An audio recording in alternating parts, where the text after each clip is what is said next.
Terima kasih pemirsa, Anda masih bersama kami di Halo Indonesia. Kita akan melanjutkan perbincangan tentang menurunnya level PPKM, namun masyarakat jangan abai dan harus tetap waspada. Kita akan melanjutkan bersama Bapak Sony. Pak Sony masih bersama kami, Pak? Ya, makasih Bu Hendro. Pak, kalau kita lihat saat ini kan level PPKM di Jakarta dan Pulau Jawa memang sudah menurun dari level 3 kemudian menjadi ke level 2. Dan tentu pasti mobilisasi masyarakat ini begitu masif, begitu benar-benar tinggi. Dan juga kita tahu tadi di tayangan transportasi umum Transjakarta sudah bisa menampung 100% penumpang. Apakah ini akan menjadi sebuah resiko, Pak, terjadinya penularan di tempat-tempat umum seperti transportasi Transjakarta? Betul. Jadi memang ketika sulit untuk menjaga jarak, risiko transmisinya menjadi lebih tinggi. Ya, apalagi fasilitas umum termasuk transportasi umum sudah diperbolehkan untuk memuat sampai 100%. Apa yang harus dilakukan oleh masyarakat ya? Yang pertama tentu melakukan screening mandiri dulu terhadap dirinya. Sebelum dia bepergian, dia harus tahu dirinya itu sehat atau tidak. Karena kalau tidak sehat, maka risikonya akan lebih tinggi. Yang kedua, dia bisa memilih antara kendaraan pribadi ataupun kendaraan umum. Kalau memang tidak memiliki kendaraan pribadi dan terpaksa harus naik kendaraan umum, maka dia harus melakukan proteksi berganda. Proteksi bergandanya adalah menggunakan masker double. Ya. Nah, jadi ketika kita nggak bisa jaga jarak, maka kita harus melakukan proteksi dalam bentuk yang lain. Ya, proteksinya dalam bentuk double tadi maskernya.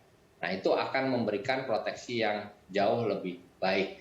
Jangan membuka masker pada saat sedang berada di kendaraan umum atau ketika Anda tidak bisa menjaga jarak dengan orang lain. Walaupun itu hanya untuk minum, hanya untuk makan sebentar dan seterusnya. Jadi hindari untuk makan di transportasi umum. Kalau misalkan kita tidak bisa menjaga jarak tapi bisa menerapkan masker ganda tadi dan kemudian tidak membuka masker, risiko penularannya akan tetap rendah dan ada penegakan di mana semua yang ada di dalam transportasi umum tadi betul-betul tidak boleh membuka masker. Jadi itu upaya-upaya mitigasi risiko. Makanya ketika ada kebijakan, misalkan Gubernur DKI Jakarta membuat kebijakan baru, maka diikuti oleh mitigasi risiko, persiapan, simulasi, sehingga pada pelaksanaannya itu tidak menimbulkan efek kejut atau tidak menimbulkan risiko penularan yang tinggi. Ini juga kami mengamati nih Bung Andrew, misalkan di beberapa pembelajaran tatap muka terbatas itu terjadi peningkatan kasus. Ya, kita belum bisa menyebutnya sebagai klaster, tapi terjadi peningkatan kasus. Nah, tentu di area-area publik ini kan kita menjadi harus lebih hati-hati ya, karena penyebab lonjakan di beberapa negara itu ya biasanya terjadi penularan di tempat-tempat umum ya, di klaster umum, di bandara, di mal, di sekolah dan seterusnya. Makanya kita harus sangat berhati-hati dan itu pengawasan sebelum pembukaan aktivitas secara penuh tadi, pengawasan penyiapan mitigasi risikonya itu harus disiapkan betul-betul dengan baik oleh Satgas daerah. Ini dia kesiapsiagaan resiko memang harus betul-betul ditinggikan. Terutama kita lihat di transportasi umum. Saya masih mau membahas tentang transportasi umum karena ini menjadi perhatian juga bagi publik, di mana anak-anak juga boleh ikut naik ke transportasi umum seperti Transjakarta yang sudah bisa mengangkut 100% penumpang, dan bukan cuma itu, tetapi di dalam mal atau tempat wisata, anak-anak 12 tahun pun juga sudah bisa ikut serta masuk ke dalam tempat-tempat tersebut. Bagaimana tanggapan dari Pak Sony? Memang risiko anak usia di bawah 12 tahun untuk terkena COVID-19 lebih kecil ya.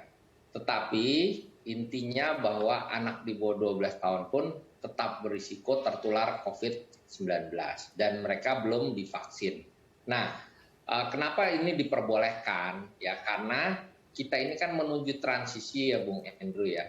Mencoba menuju transisi kehidupan yang lebih normal, tapi dengan adaptasi kebiasaan yang baru.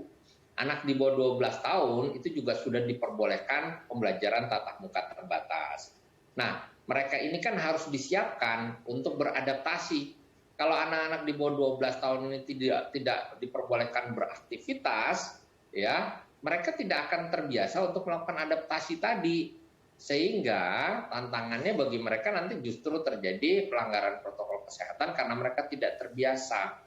Terus yang kedua, tumbuh kembang anak juga jangan sampai terganggu karena di bawah 12 tahun kita tahu bahwa ini untuk melindungi semua, ya.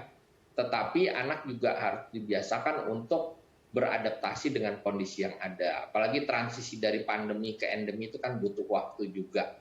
Kita dengan kasus yang sudah melandai, yang sudah rendah ini, kita coba anak-anak secara perlahan, ya, anak-anak diperbolehkan, lalu kemudian mereka sendiri mencoba melakukan adaptasi kebiasaan baru. Kalau nggak pernah keluar rumah sama sekali, tiba-tiba mereka nanti harus bersekolah dan seterusnya, kan kita nggak bisa terus-menerus containment, ya, nggak bisa terus-menerus kita kurung. Oleh karenanya harus ada kebiasaan dan pembiasaan kepada mereka.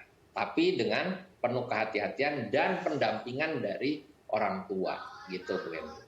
Baik, itu ya harus ada kehati-hatian yang ekstra dan juga tentunya pendampingan orang tua itu juga perlu dimaksimalkan supaya bisa lebih termonitoring anak-anaknya saat beraktivitas di luar rumah.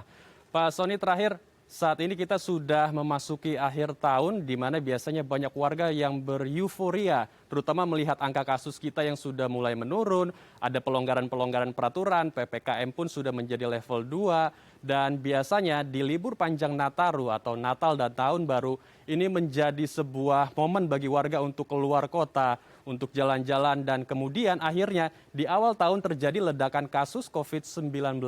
Lalu apa yang harus dilakukan oleh tim Satgas COVID-19 agar tidak terjadi hal tersebut? Langkah preventif apa saja yang perlu dilakukan oleh pemerintah setempat dan juga tim Satgas setempat, Pak Sony? Ya, jadi memang kemarin Pak Menhub sudah menyampaikan juga bahwa cukup banyak masyarakat Indonesia yang akan melakukan, ya, punya keinginan untuk melakukan mudik ataupun berlibur selama masa Natal dan Tahun Baru. Ya, jumlahnya belasan juta kalau nggak saya lupa persisnya, tapi cukup banyak itu. Kalau terjadi mobilitas secara masif seperti itu, kita udah belajar dari pengalaman kemarin kan, dampaknya terhadap lonjakan kasus. Kalau kasusnya melonjak, itu angka kematian biasanya juga ikut melonjak.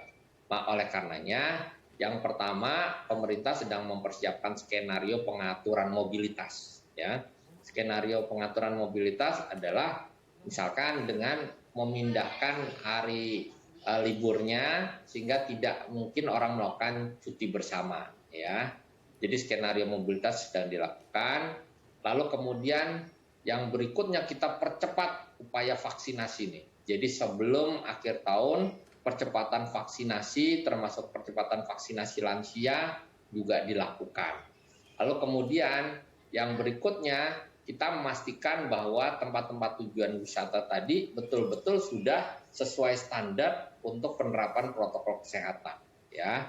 Dan ya memastikan bahwa kapasitas terisinya itu tidak maksimal sesuai dengan rekomendasi dari pemerintah. Jadi upaya-upaya tadi itu terus dilakukan dan kita terus menjaga ini kepatuhan protokol kesehatan, Bung Andrew, karena kemarin kami melihat mulai banyak nih daerah dengan kepatuhan protokol kesehatan rendah. Jadi bertambah jumlah daerahnya, ya, dengan kepatuhan protokol kesehatan yang rendah. Dan tim Satgas daerah baik TNI, Polri maupun Satpol PP didukung oleh personil yang lainnya itu diminta Pak Luhut kemarin untuk melakukan kesiapsiagaan, mengantisipasi, membuat skenario-skenario terhadap kemungkinan, ya, karena kita tahu daerah tujuan mudik kan Jawa Barat, Jawa Tengah, Jawa Timur itu menjadi daerah tujuan mudik, ya, kalau terjadi mudik. Dan apa yang harus dilakukan ini sedang disiapkan dengan matang. Tapi intinya kita berharap tidak ada